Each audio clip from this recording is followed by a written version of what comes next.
Hey, Billy Glisson with PowerCore 360, and in this video we're going to talk about what happens, and more importantly, how do you change it when the athlete's been doing all their work on the ground in the volleyball power hitting masterclass, their arms work and their hips turn and they're hitting the ball really hard into the net.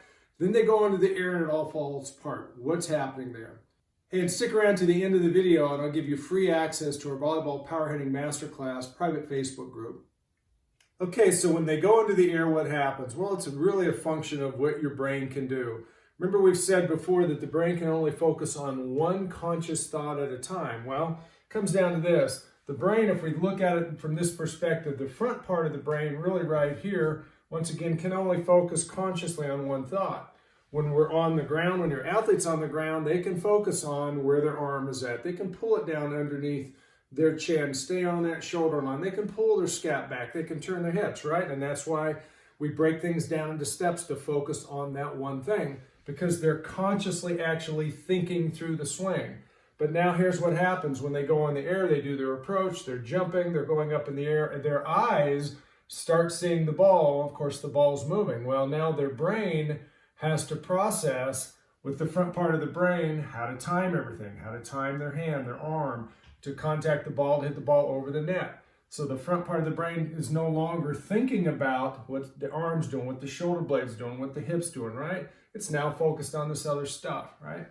Well, here's what happened. In the previous video, we talked about the importance of doing reps with a lot of focus and concentration so that we can wrap wires with that myelin, right? So we can get those specific muscles, whether it's your shoulder blade, arm, hips, whatever, wrapped. But there's another part of the process as well in the brain that has to happen. The front part of the brain is the thinking part of the brain.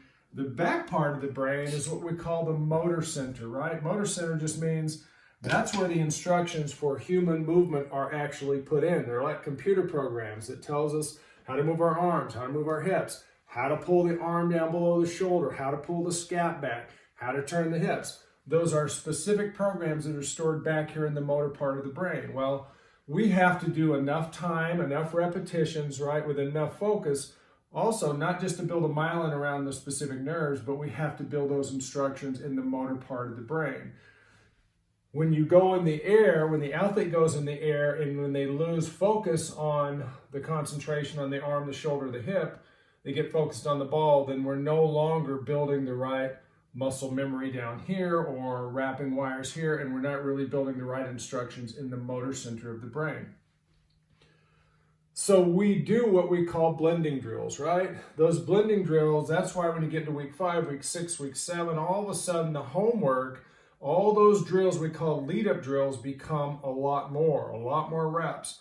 Because what we're doing is on the ground, we're doing the repetitions, we're wrapping wires, we're building the instructions in the back part of the brain, the motor part of the brain, to become permanent, right? But we haven't done enough reps yet in the first few weeks of the program for this to become automatic.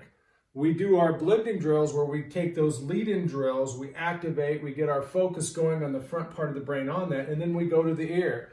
And that's where I'll usually say hit 2 balls.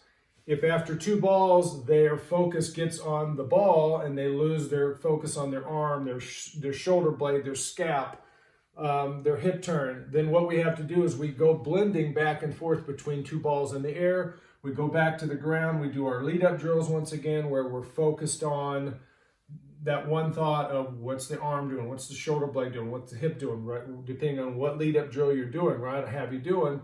We've got to get refocused, reprogram the brain to go back in the air and try to keep our focus not on the ball, but on what's our arm doing, what's our shoulder blade doing, what's our hip doing. It takes time, right, to build the instructions in the brain up here in the motor center and the myelin together. It's a process once again. It doesn't happen in days. It doesn't happen really even in weeks. It starts in days. It starts in weeks. It probably takes months to do this, and likely it will take over a year for it to become really permanent if the athlete can focus on that. Make sure the athlete is not cheating the lead-in drills. If they're cheating on the reps, if they're not doing all the reps that are in there, if they're not heavily focused, then we are just delaying this process. That's the athlete that's going to be once again on track for 10 years or 10,000 reps versus being able to speed this up into weeks or months, right, to develop this faster. It's all a function of what's in their head, what are they focused on, And as an adult and as an athlete, yes, you can get frustrated with this. The athlete needs to refocus and get away, lose the frustration, and refocus their energy and their thought into what am I trying to work on? What does it feel like? And understand that it's a process of doing this. If you do the work, it will happen much faster. If you don't do the work if you skip on the drills, skip on the reps, or skip on your focus, don't do it with good focus, it's going to slow the process down, and it may never happen if they don't do the reps and if they don't do it with good focus.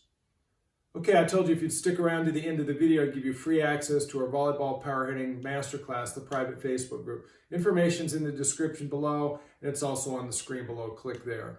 Hey, if you like this video, like it down below, subscribe to our channel. If you want more information about our Volleyball Power Hitting Masterclass, our clinics, our programs, or anything else, go to PowerCore360.com.